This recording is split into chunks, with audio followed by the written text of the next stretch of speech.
Hey, Brian Steer, Blue Homes Real Estate Group, hopping on today with one question for you guys. If you're considering buying a home, are you ready to win a bidding war? And the reason why I ask that question is it's becoming the norm more than the exception across the country. The numbers just came out for August, and 55% of the homes sold went to a multiple offer situation or a bidding war, with an average of 3 offers per home sold. So that means there's more than a 50% chance if you go to make an offer on a home that there's going to be at least one other offer, and then with that you're going to go to some sort of a bidding war or a best and final situation. Out of those homes that sold, 69% of those homes all sold in less than a month. So again, good inventory is coming on, it's going off quickly, and it is drawing at least 3 offers 50% of the time. So you're looking at getting in a bidding war more than likely.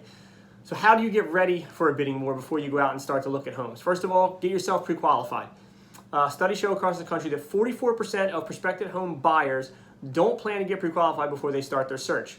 So if you do that extra step, which you should do anyway, so you kind of know where you sit mortgage-wise, if you do that extra step first, when it comes time for an offer, you have that piece of paper and somebody doesn't, that can give you an advantage. Number 2, know what you can afford. Take the time to take a look at your finances, look at your monthly bills, look at what you have coming in, what you have coming up, car payments, insurance, anything extra maybe that you can cut out. That way, if you get in a multiple offer situation, it'll be easy for you to figure out where you can go with a max offer to stay within the monthly payment that you want and that fits into your budget. 3, make your best offer. Know how to make your best offer. And to do that, you really need to be sure to find yourself a great realtor. Find a realtor with experience that's been around long enough that can help you navigate a multiple offer situation.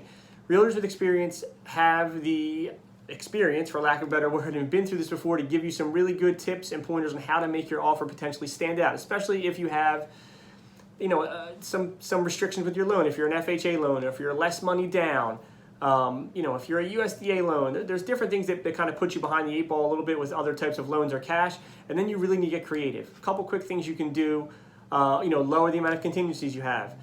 Look at the inspections. Do you need them? What's the home look like? Is it necessary to have home inspections or termite inspections? Are you concerned about that? There's different clauses you can put in the contract, escalation clauses. You can get very creative with financing. You can be flexible with closing dates. Those are just a few things that you can do, but you really kind of have to have a realtor, again, that knows what they're looking at to take a look at your entire situation, and then also the home, where it is, the nuances of that, to kind of guide you into getting the best offer possible, which is going to give you the best chance of being the winner of that best and final situation and getting into the home of your dreams. So again, if you're thinking about buying, be ready for a best and final, be ready for a multiple offer bidding war type situation. Get ready ahead of time, find yourself a great realtor, and get out there and get a house. Hope this was helpful, guys. If you have any questions, give me a call, 609-425-9428. Again, it's Brian Steer, Blue Homes Real Estate Group. Thanks for watching, and we'll see you on the next one.